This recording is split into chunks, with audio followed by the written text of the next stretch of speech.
প্রমাণ করে দিলি তো যে সন্তানকে বাঁচাতে মা ছুটে আসে, মায়ের এই না প্রাণ, এই না মায়া। আমি সেই পাগলি মায়ের আগে পাগল ছেলে যদি মায়ের মা মা বলতে বলতে ডেকে ডেকে নিজের প্রাণকে বিসর্জন করে দিই, কোনো মা সহ্য করতে পারবে না। কিন্তু কেন ডেকেছি জানিস মা?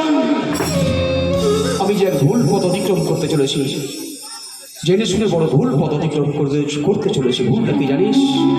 সন্তান হয়ে মাকে পরীক্ষা করতে চলেছি। যেই মায়ের দয়ায়, যে মায়ের এটি পায়ে এত বড় হলাম, আদর যত্ন স্নেহ মায়া মমতা দিয়ে এত বড় করলো, সেই মাকে আমি পরীক্ষা করতে চলেছি। ওরে তুমি সেই পথ যদি হয় আমার ভুল, তাতে যদি হয় আমার মা হোক,